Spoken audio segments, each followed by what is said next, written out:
আসসালামু আলাইকুম, welcome to my YouTube channel. আশা করি সবাই ভালো আছেন। আল্লাহর অশেষ রহমতে আমিও ভালো আছি, কিন্তু মন ভালো না।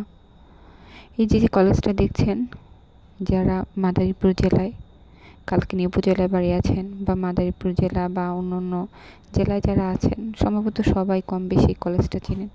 এটা কালকিনি সৈয়দ আবুল হোসেন কলেজ। আমরা বিকালবেলা সবাই মিলে ঘুরতে গেছিলাম।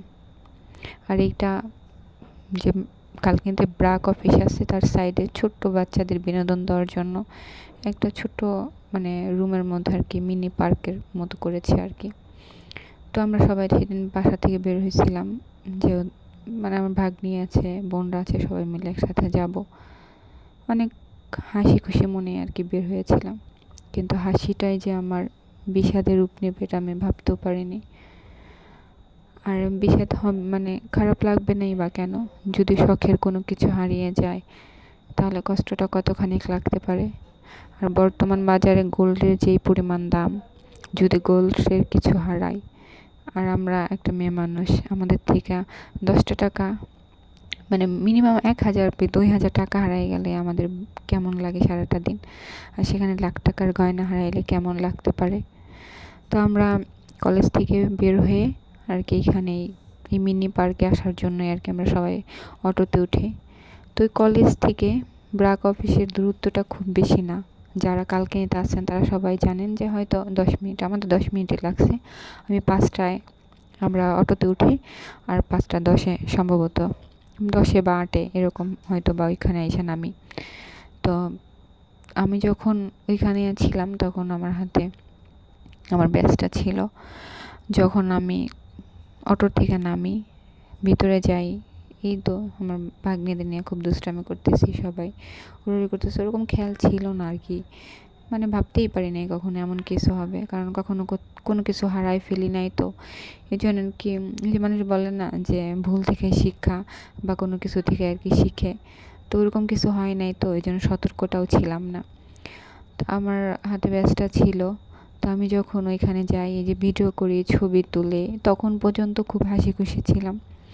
তো আমার কিছু ছবি তোলার পর আমি যখন হাতেই আমার হাতের উপরে হাতটা রাখি, দেখি আমার হাতে ব্যাস নাই।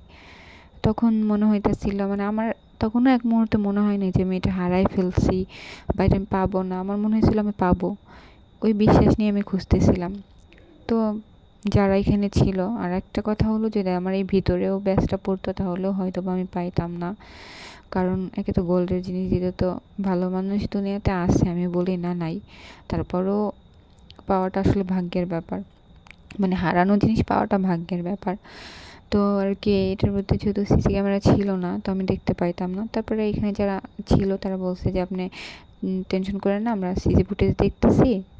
তো আর কি আমি বলছি আচ্ছা দেখেন যে আমি আসলে ভিতরে আসার সময় হাতে গোল্ডের ব্যাসটা ছিল কি না। তো পরে আমরা যখন সিসি ফুটেজ দেখি তখন দেখছি যে না, আমার হাতে ছিল না। ওই 10 মিনিট 8 মিনিট বা 10 মিনিটের মধ্যেই ওটা হারিয়ে ফেলছি।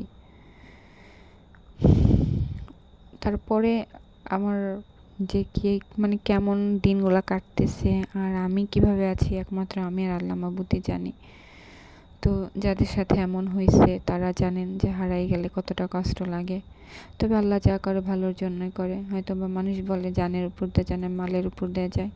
তবু আল্লাহর কাছে শুকরিয়া আদায় করি, আল্লাহ তুমি আমার ফ্যামিলির সবাইকে ভালো রাখো, তাদের কোনো বিপদ দিও না, যা দেওয়ার আমাকে দিও। আমার মতো সেম যদি কারোর সাথে হয়ে থাকে কমেন্টে জানাবেন, আর সবাই দোয়া করবেন আমার ফ্যামিলির জন্য, সবাই যাতে ভালো থাকে।